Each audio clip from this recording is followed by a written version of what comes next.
Muhammed Lider ila umarına sabır takıyor. Usta İbeyaklar Paşamdi. Bacı güzel iş karan. Abdül Şeyh sabır imkanı mehmanı senin için çekecek.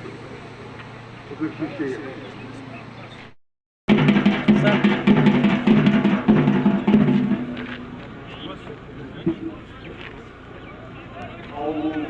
President, Halka President, तमाम वाजियों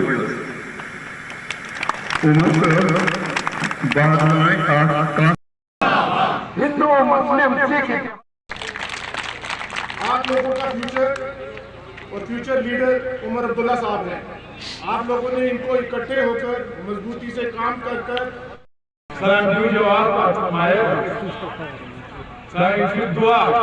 ये सारा मामला court के सामने है, पूरा J&K reorganisation court के सामने है। अब शायद पीडीपी की मजबूरी होगी कोर्ट में जाना, क्योंकि सुप्रीम कोर्ट में वो पहले आए नहीं। जब हम लोगों ने 5 अगस्त 2019 के खिलाफ कोर्ट में केस किया तो पीडीपी उस वक्त खामोश रही। हमें फिलहाल तो कोर्ट में जाने की ज़रूरत नहीं है, क्योंकि हमारा केस पहले ही कोर्ट के सामने है। अब उस वक्त की खामोशी की वजह से अगर पीडीपी को अब कोर्ट में जाना ज़रूरी लग रहा है तो बेशक जाएं, वो उनको ना कोई रोकेगा ना मतलब हम इसके खिलाफ कुछ कहेंगे। जहाँ तक बिल की बात है, हमें बिल से सबसे बड़ा एतराज़ ही 2 चीज़ों पे है। एक तो ये कि सुप्रीम कोर्ट ने रीऑर्गेनाइजेशन पे अपना फैसला सुनाया ही नहीं है और ये लोग तब्दीली पे तब्दीली ला रहे हैं। उसके साथ साथ जहाँ तक नॉमिनेशन से सीट भरने का काम है, ये इलेक्टेड गवर्नमेंट को इख्तियार दिया जाना चाहिए।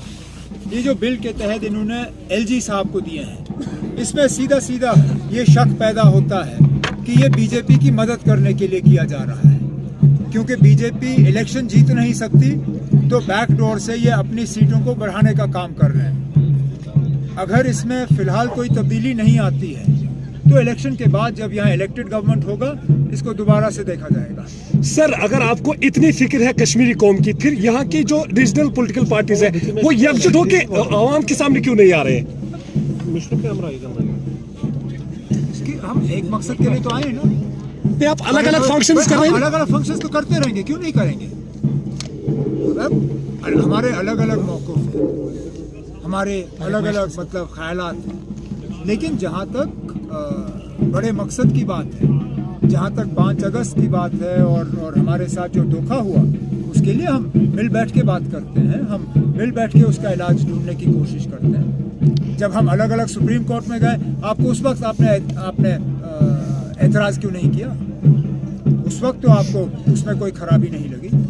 आज हम अलग अलग फंक्शन कर रहे हैं और ये आपको ठीक नहीं लगता, कोई नहीं ना, हम अलग अलग प्रोग्राम ज़रूर करेंगे, लेकिन जहाँ तक बड़े मकसद की बात है उसके लिए हमारी कोशिश रहेगी कि मिल के अपनी आवाज़ जो है वो हम बुलंद करें। होम मिनिस्टर के बयान पे जिस तरह से उन्होंने कहा कि पंडित जवाहरलाल नेहरू की गलतियों की वजह से इतनी डिस्ट्रक्शन हुई है, फारूक अब्दुल्ला साहब ने जवाब दिया, मुझे और कुछ कहने की जरूरत ही नहीं।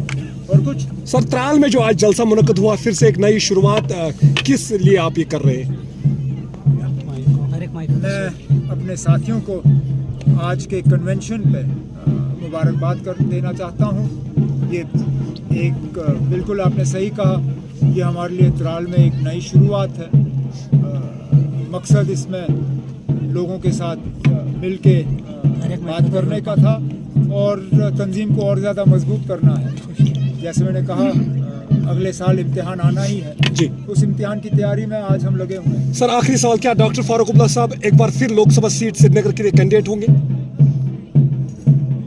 हमने अभी कोई कैंडिडेट तय नहीं किया है। फारूक अब्दुल्ला साहब तंजीम के सदर हैं, जो उनका फैसला होगा हमारे सिर आंखों पे जी। अगर वो इलेक्शन लड़ना पसंद करेंगे तो हमारे लिए उससे बेहतर कोई चीज़ या कोई उनसे बेहतर कोई कैंडिडेट हमें मिल नहीं सकेगा। अगर सेहत की वजह से या किसी और वजह वो इस बार इलेक्शन नहीं लड़ना चाहेंगे तो उनसे मशवरा करके अपने साथियों से बात करके हम बेहतरीन से बेहतरीन कैंडिडेट यहाँ से खड़ा करेंगे। ये पहली बार होगा कि ज़िले पुलवामा जो है वो श्रीनगर के साथ लोकसभा का कैंडिडेट जो है वो इलेक्ट करेगी। मिल बैठ के एक बेहतरीन सर कैंडिडेट का अनंतनाग राजौरी के लिए बताया जाता है कि मियां अल्ताफ को खड़ा किया जाएगा, कहां तक सही है? सोर्सेज से पता चला है अर्ली टाइम्स को। मैं माफी चाहता हूँ ना, अर्ली टाइम्स के सोर्सेज पर जितना कम भरोसा किया जाए उतना बेहतर है।